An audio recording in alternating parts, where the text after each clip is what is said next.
오늘은 사도행전 19장 20절의 말씀을 통하여 주의 말씀은 힘이 있고 흥왕하여 세력이 커져갑니다 라는 제목으로 하나님의 말씀 함께 나누겠습니다. 본문보다 제목이 깁니다. 본문보다 제목이 길어요. 다시 한번 제목을 보죠. 주의 말씀은 힘이 있고 흥왕하여 세력이 커져갑니다. 이 제목으로 하나님의 말씀 나누겠습니다. 최근에 슈퍼페이크라고 불리는 가짜 명품 가방이 등장했다는 기사를 보았습니다. 가짜 중에서도 퀄리티가 너무 탁월해가지고 이게 쉽사리 구별이 안 되는 그런 가방에 대한 이야기였는데요. 기사는 가짜 명품 가방, 슈퍼페이크라고 언급하고 있지만 결국은 짝퉁에 대한 이야기였습니다. 이거 짝퉁이다라는 겁니다. 아무리 잘 만들어놔도, 아무리 세밀하게 해놔도 짝퉁은 짝퉁이다라는 것이 기사의 결론이었습니다.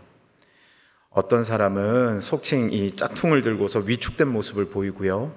또 어떤 사람은 오히려 당당하게 큰 소리치며 정품 매장까지 찾아가가지고 수리해달라고 하는 사람도 있다고 합니다. 그러나 태도가 어떠하든 간에 중요한 사실은 짝퉁은 짝퉁일 뿐이다라는 것입니다. 본질이 빠져 있기 때문에 아무리 숨기거나 아무리 포장을 해도 결국은 정체가 탄로나기 마련일 것인데요. 정품이 왜 가치 있는가 생각해 보면 단순히 겉모양이 아니라 본질이 담겨 있기 때문입니다. 이 제작하는 사람의 정성이 담겨 있고요, 기술이 담겨 있고, 시간이 담겨 있고, 그에 따른 결과가 들어있기에 시간이 지나도 가치를 인정받고 사용한 사람의 삶 속에서도 그 차이가 명확하게 달라지는 겁니다. 구별이 있는 것이죠. 그런데 사랑하는 성도 여러분, 우리의 신앙도 이와 마찬가지가 아닐까 생각해 봅니다. 겉모습은 그럴듯해 보여도 본질인 예수 그리스도가 우리 안에 빠져 있다면 결국은 짝퉁이라는 것이 탄로나게 될 뿐만 아니라 능력도 드러나지 않고 기대하는 결과도 얻지 못하게 될 것입니다. 아울러 이는 우리의 신앙을 기초로 한 신앙 생활에도 동일하게 적용되지 않을까요? 믿음의 문제뿐만이 아니라 믿음을 기인한 우리가 믿는 자로서 행하고 있는 신앙 생활에 대한 부분을 함께 생각해 보시죠. 특별히 오늘 하나님 나라를 세우는 전도라는 주제로 여름 연합 목장 예배를 드리고 있기에 사도행전 1장 8절을 가지고 전도를 가지고 한번 생각해 보겠습니다. 1장 8절 한번 보시죠. 오직 성령이 너희에게 임하시면 너희가 권능을 받고 예루살렘과 온 유대와 사마리아와 땅끝까지 이르러 내 증인이 되리라 하시니라. 예수님의 지상명령으로부터 시작되어서 오늘까지 이어지고 있는 믿는 자들이라면 응당행해야 될, 순종해야 될 이 전도사역은 영혼의 회복이라는 온전한 결과를 목표로 하는 그리스도인의 어떻게 보면 목표점과도 같습니다. 달성해내야 될, 어떻게 보면 감당해내야 될 사역입니다. 그런데 전도라는 이 신앙생활에도 진품과 가품이 있습니다. 예수님은 전하는데 능력이 나타나는 전도가 있는가 하면 예수를 전하는데 능력이 나타나지 않는 전도도 분명히 있습니다. 오늘 본문은 우리의 삶과 신앙이 짝퉁이 아닌 진품이 되게 할 뿐만 아니라 우리의 신앙생활이 진품되어서 세상 가운데 힘있게 드러나게 하는 방법이 무엇인지를 우리에게 설명합니다. 오늘 본문이 포함된 그 앞에 있는 일련의 사건들을 통해서 이 부분을 우리에게 계속해서 말씀하시는데요.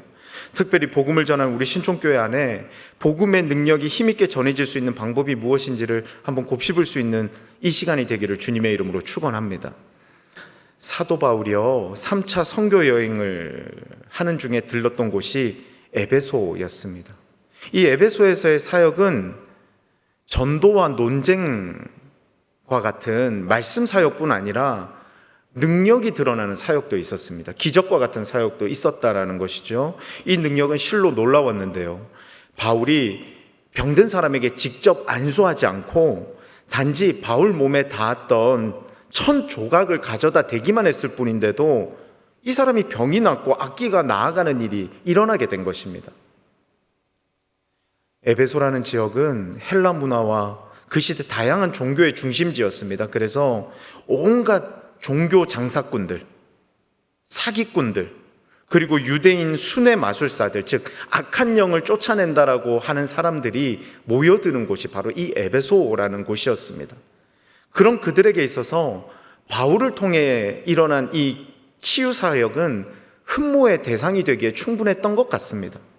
직접 가지 않아도 자신이 입고 있던 옷만 가지고 쓱 훑었을 뿐인데도 병이 나았다 그러니 이거 참 되기만 한다면 이게 수지 맞는 장사 같은 겁니다. 꽤 괜찮은 효율적인 것 같은 것이죠. 그래서 그들 중에는 바울이 전파하는 예수를 의지하여 명한다라는 이 문구를 주문처럼 사용해갖고 자신의 이익을 도모하는 이들도 있었습니다. 예수를 믿지 않는 사람들입니다. 우상을 믿는 사람들입니다. 그런데 바울을 통해서 기적이 나타났다 그러니 그것을 도용해서 자기들이 하는 겁니다.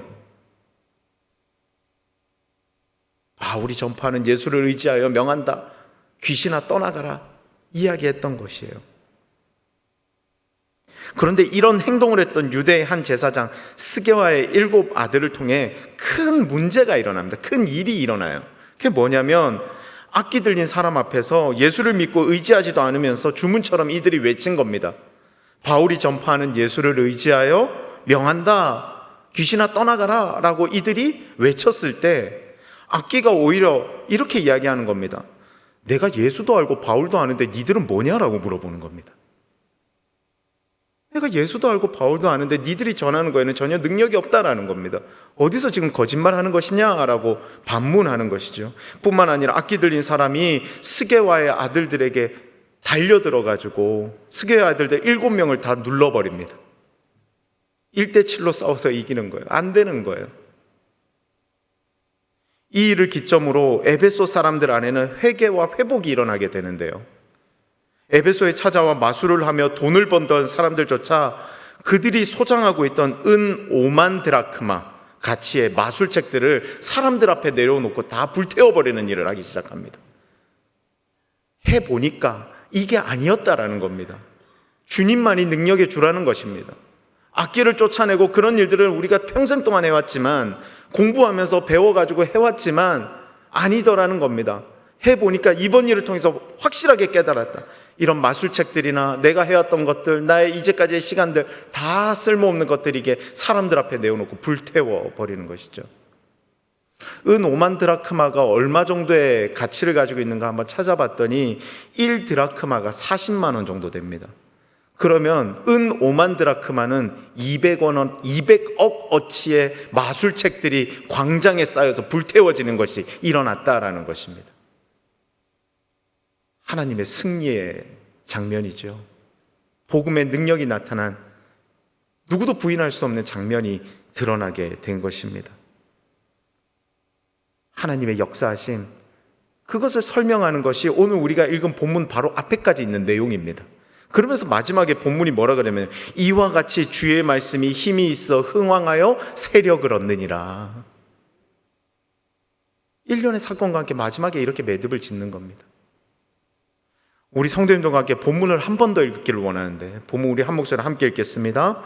이와 같이 주의 말씀이 힘이 있어 흥왕하여 세력을 얻느니라. 아멘.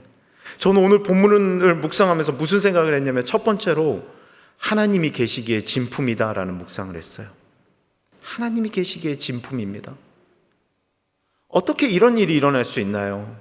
어떻게 헬라 문화와 다양한 종교의 중심지 역할을 했던 그 에베소라는 곳에서 하나님의 말씀이 흥왕하고 주의 능력에 탐복하고, 어떻게 우상을 섬기는 이들이 자신들의 모든 것이었던 마술책을 오히려 꺼내어 사람들 앞에서 불태워버리는, 자신들이 이제까지 믿었던 것들을 다 부인해버리는 그런 놀라운 기적과 같은 일들이 나타나며 하나님을 인정하고 이제까지 자신들의 삶을 부인하는 회개의 역사가 일어나게 되었던 것일까요? 어떻게 이런 일이 일어날 수 있을까요? 사도행전 19장 11절은 이에 대한 답을 분명하게 제시하는데요. 하나님이 바울의 손으로 놀라운 능력을 행하게 하시니. 능력을 행하다의 주어는 바울이 아닌 하나님이며, 바울의 손은 수단일 뿐이었음을 내용의 시작은 분명히 기록합니다. 곧 하나님이 하셨기에 기적이 나타나고 온전한 결과가 나타났다라는 것입니다. 다른 것을 의지하는 것이 아니라 하나님을 의지하는 도구된 바울을 통해 천조가리 같은 보잘것없는 것으로도 기적이 일어나고, 그 기적은 나비 효과의 첫 시작이 되어서 한 사람이 변하고, 한 마을이 변하고, 한 도시가 변하게 되어졌음을, 흥왕의 은혜를 누리게 된 것이었습니다. 곧 하나님의 함께하심이 은혜와 기적의 시작이었더라라는 것입니다. 반면 함께 나누었다는 이 본문 앞절에 있는 내용들 가운데 하나님이 없던 이들의 모습도 대조적으로 나타나는데요. 먼저 사도행전 19장 13절을 한번 보시죠. 이에 돌아다니며 마수라는 어떤 유대인들이 시험 삼아 악기 들린 자들에게 주 예수의 이름을 불러 말하되 내가 바울이 전파하는 예수를 의지하여 너희에게 명하노라 하더라. 아까 말씀드린 그 장면인 겁니다. 좋아 보이니까 했던 겁니다. 나도 바울이 믿는 예수의 이름으로 귀신이 떠나갈 것을 명한다라고 했다고 해요. 그리고 이어서 15절과 16절을 한번 보겠습니다. 악기가 대답하여 이르되 내가 예수도 알고 바울도 알거니와 너희는 누구냐 하며 악기 들린 사람이 그들에게 뛰어올라 눌러 이기니 그들이 상하여 벗은 몸으로 그 집에 도망하는지라. 하나님은 없이 그럴싸하게 따라하면 될 줄 알았습니다. 예수는 믿지 않아도 그냥 그 문구만 따라하면 귀신이 나갈 줄 알았습니다. 그렇게 하면 사람들에게 더 많은 돈을 벌고 사람들의 인정도 받을 수 있을 것이라고 생각했습니다. 능력의 주체이신 예수의 이름을 힘입지 않고 유사 행위로도 괜찮을 줄 알았습니다. 그런데 형식과 외형은 빌렸을지 몰라도 어떠한 믿음의 내용도 담지 못한 이 유사 행위에 악기도 반응하지 않으며 오히려 악기를 통해 질책을 듣고 도망하는 신세가 되었음을 방금 읽은 본문에서 이야기하고 있는 것입니다. 사랑하는 성도 여러분, 그런데 저와 여러분의 신앙생활은 어떠냐 점검해 볼 필요가 있습니다. 나의 신앙생활은 하나님이 주어 되시고 함께 하시는 진품인가, 유사 행위를 하고 있는 가품인가, 짝퉁인가 점검해 볼 필요가 있다라는 것입니다. 사사기는 다음의 내용이 지속적으로 반복됩니다.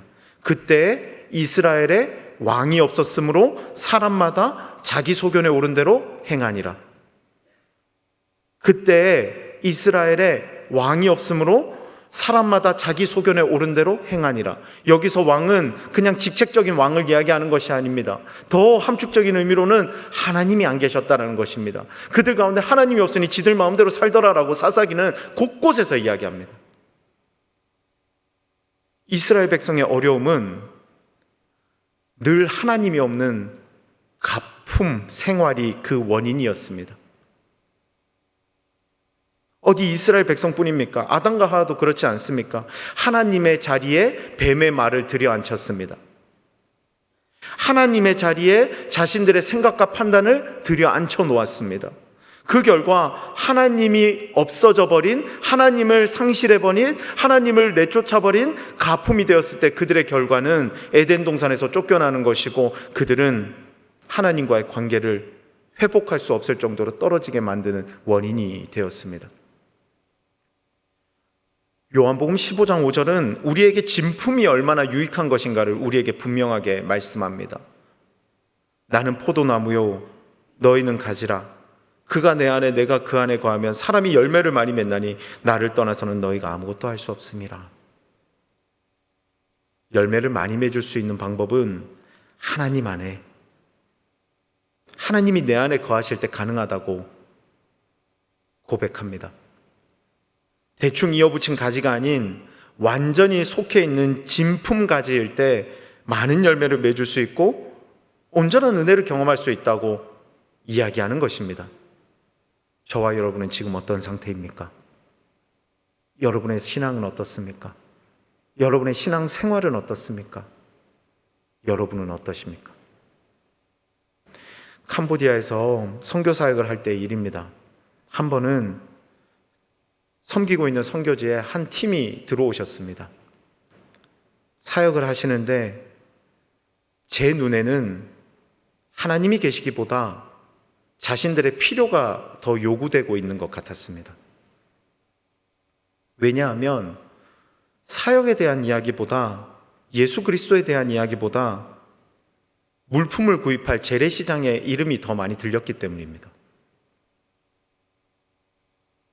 이 땅의 아픔과 교회의 필요를 궁금해하기보다 호텔과 식사에 대한 궁금함이 더 많았기 때문입니다. 지금 돌이켜 생각해 보면 그 팀의 선교는 주님보다 다른 것이 더 중심에 있는 모습이었던 것 같습니다. 본문 속 스게와의 일곱 아들들처럼 내가 바울이 전파하는 예수를 의지하여 너희에게 명하노라 라고 명령은 하지만 그 속에 주님보다 다른 것들이 들어있던 것 같습니다. 더 확실한 증거가 있는데요. 그 선교팀이 다녀간 후에 그 팀의 사역에 동참했던 현지 사역자들이 한숨 짓는 것을 보게 되었습니다. 얼마나 부끄러웠는지 모릅니다. 사랑하는 성도 여러분, 신앙을 통한 여정 속에서 그리고 신앙생활 안에서 우리는 주님을 모시고 주님을 자랑하는 진품의 삶을 살아가고 있는지 우리는 매 순간 점검해 보아야 합니다. 내 안에 주님이 계신가? 나는 진품인가? 하나님이 인정하는 진품인가? 나의 찬양은 진품인가? 나의 설교는 진품인가? 나의 예배는 진품인가? 점검해 보아야 된다라는 것입니다. 가품은 탄로나기 마련입니다. 아무리 하나님을 100번 불러도 그 안에 하나님이 안 계시면 짝퉁입니다. 짝퉁은 능력이 없습니다.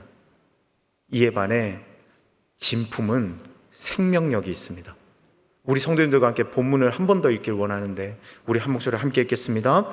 이와 같이 주의 말씀이 힘이 있어 흥왕하여 세력을 얻느니라. 아멘. 하나님이 함께하는 진품에는 은혜가 있습니다. 본문을 묵상하며 저는 두 번째로 무슨 생각을 했냐면 하나님이 계신 진품에는 생명력이 있구나 묵상하게 되었습니다. 1714년에 제작된 바이올린 한 대가 경매에 나왔는데요. 예상 가격이 무려 261억이었습니다. 놀라지도 않으시죠? 만들어진 지 300년이 넘는 오래된 악기가 저는 개인적으로 너무 비싼 게 아닌가라는 생각을 했습니다. 이 악기는 17세기 이탈리아의 명장 안토니오 스트라디바리가 제작한 스트라디바리우스라는 바이올린 중에 하나였습니다. 이 사람이 만든 바이올린은 오늘날까지 약 550개 정도가 남아있다고 하는데요. 그 악기가 바로 그 중 하나였던 것입니다. 이 요아임마라는 이름을 가진 이 바이올린이었는데 이 바이올린이 북부 이탈리아 알프스 고지대에서 천천히 자라고 조밀한 나이테를 형성하는 정말 구하기 힘든 단풍나무와 가문비 나무를 사용해가지고 명장이 한 땀 한 땀 다듬어서 만들었기 때문에 이것은 진품이라 칭호를 받을 뿐만 아니라 그만큼의 가치를 부여받게 된 것이었다고 기사에 나와 있었습니다. 진품이니까 이런 기사도 나는 것 같습니다. 가품은 기사도 나지 않습니다. 진품이니까 사람들에게 아름다운 소리로 시간이 흘러도 위로를 주는 것 같고 진품이니 시간이 지나도 그 가치가 계속해서 더 부여되는 것 같습니다. 진품에는 생명력이 있습니다. 생명력은 어려움과 상처에도 회복하는 회복력, 그리고 주변에 영향을 미치는 확장성과 영향력을 특징으로 하는데요. 이를 오늘 본문 속 단어에 적용한다면 진품은 흥왕합니다. 진품은 소멸되지 않습니다. 진품은 생명력을 가지고 펼쳐져 나아가게 된다라는 것입니다. 도구된 바울로부터 시작된 에베소의 변화는 실로 놀라웠습니다. 성도님들과 함께 사도행전 19장 17절부터 19절의 말씀을 한번 보길 원하는데요. 에베소에 사는 유대인과 헬라인들이 다 이 일을 알고 두려워하며 주 예수의 이름을 높이고 믿은 사람들이 많이 와서 자복하여 행한 일을 알리며 또 마술을 행하던 많은 사람이 그 책을 모아가지고 와서 모든 사람 앞에서 불사르니 그 책값을 계산한 즉 은 5만이나 되더라.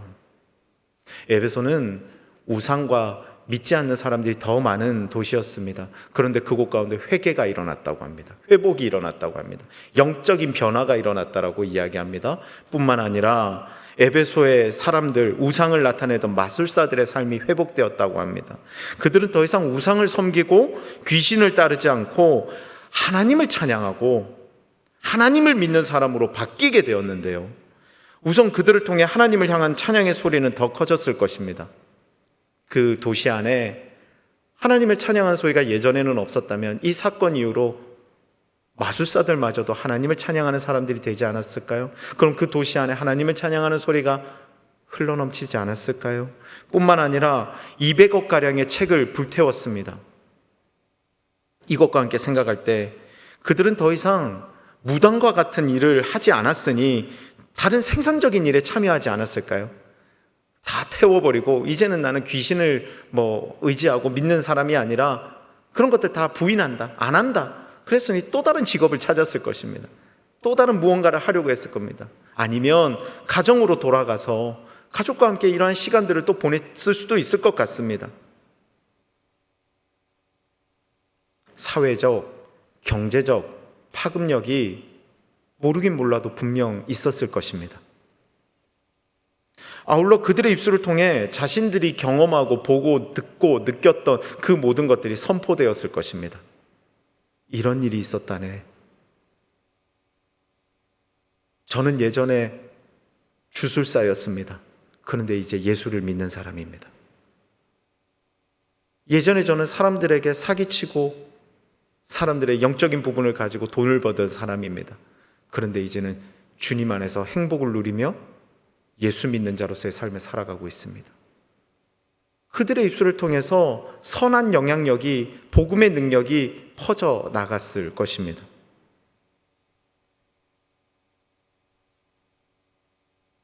캄보디아에서 사역할 때 제가 했던 사역은 신학교에서 아이들을 가르치는 사역이었습니다. 성경을 가르치고 주일날 교회에서 해야 될 2부 프로그램들, 공과 같은 것들을 준비하는 것들을 가르쳤고 아이들에게 태권도도 가르치고 아이들에게 여러 가지 것들을 가르쳤습니다. 학생들은 일주일간 이 신학교에 모여서 공부를 하고 토요일이 되면 각자 맡고 있는 사역지로 출발하여 사역을 떠나게 되는데요. 그런데 신학교에서 가장 중요했던 것은 교육을 잘 받고 시험에 100점 받는 게 아니라 하나님과의 관계였습니다. 수업들은 있었지만 그 수업들보다 가장 중요하게 생각했던 건 하나님과의 관계였습니다. 그래서 아침 저녁으로 2시간씩 기도하게 했고 함께 말씀을 읽었고 함께 자신의 삶을 고백하는 것을 훈련시켜 나아가고 있었습니다. 토요일 오후가 되면 모든 신학생들이 오토바이를 타고 이제 사역지로 자기가 맡고 있는 지방에 있는 시골 교회로 이제 출발하게 되는데 신학생들의 나이가 그때 15살, 16살이 대부분이었습니다. 그런데 이 친구들이 오토바이를 3시간씩 타고 갑니다. 교회까지 가는 겁니다. 왕복 6시간입니다. 아스팔트 도로도 아닌 비포장 도로를 3시간을 타고 가는 겁니다. 그런데 사랑하는 성도 여러분, 그들 안에 주님이 계시니 그들을 통해 하나님의 역사가 일어나는 것을 보았습니다. 그들이 주님을 모시고 살아가는 진품이니 그 진품된 자들을 통해서 영향력이 나타나고 생명력이 퍼져나가는 것을 눈으로 직접 보았습니다. 주일이 지나서 이제 주일 오후 한 4시, 5시 정도 되면 돌아옵니다. 한 명 한 명 이제 신학교로 돌아옵니다. 돌아오면 이야기하기 바쁩니다. 무슨 이야기 하냐면 교회마다 예수 믿는 사람들의 수가 오늘도 몇 명이 더 왔다, 이런 이야기가 들리고 나를 핍박하던 이장 아저씨의 마음이 바뀌었다라는 고백이 흘러넘치고 그들 가운데 기도해 줬더니 병이 나은 사람이 있었다라는 간증이 흘러넘칩니다. 차도 아닌 오토바이를 타고 15살짜리 신학생 한 명이 3시간을 달려서 그곳에서 사역을 하니 아무것도 안 일어날 것 같지만 그 안에 하나님이 계시니 생명력이 드러나더라라는 것입니다. 제가 교회학교를 사역하고 있는데, 담당하고 있는데 이번에 초등학생들이 대만으로 선교를 갔습니다. 미라클 31팀이 선교를 갔어요. 근데 준비하는 과정을 보니 4주 동안 아이들이 중국어로 복음을 외웠습니다. 싹 외웠어요.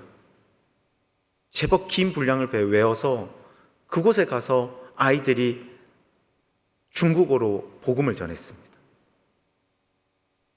초등학교 이제 1학년, 2학년, 많아봤자 5학년, 이 아이들이 그것 갖고 되겠나 싶었는데 되더라는 겁니다. 아이들이 진품이 되어서 주님을 모시고 나아가 복음을 전하니 그 복음을 듣고 사람들이 변화되더라라는 것입니다. 인솔하셨던 목사님이 결과보고를 보내왔습니다. 목사님, 이번 한 주간 동안 사역을 했는데 80몇 명에게 복음을 전했고 그 중에 20몇 명이 복음을 끝까지 들었고 그 가운데 6명이 교회에 왔습니다. 되더라라는 겁니다. 되더라라는 겁니다. 하나님 나라를 세우는 전도라는 주제 아래 주의 말씀은 힘이 있고 흥왕하며 세력이 커져갑니다라는 제목으로 지금 말씀을 나누고 있는데요. 비단 전도에 대한 이야기만은 아닐 것 같습니다. 우리의 목장이 부흥하기를 원합니다. 생명력이 넘쳐나길 원합니다. 그렇다면 그 안에 진품이 있으면 되지 않겠습니까? 하나님을 모시는 사람들이 모여 하나님을 예배하고 주님께 영광 돌리면 그 공동체 안에 생명력이 일어나지 않겠습니까?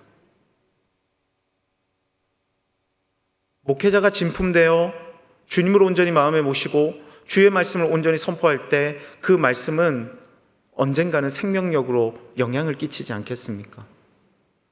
찬양을 하거나 봉사를 하거나 새 가족을 영접하거나 전도 대상자를 만날 때 우리가 진품되어서 주님을 모시고 담대하게 나아가면 오늘 본문에서와 같은 기적과 같은 일들이 우리들 가운데 드러나지 않겠습니까?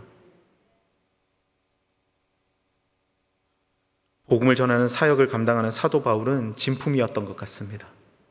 그래서 그는 하나님의 생명력의 시발점이자 그 은혜를 충분히 누릴 수 있었던 것 같습니다. 사랑하는 성도 여러분, 진품되는 저와 여러분 되시기를 주님의 이름으로 축원합니다.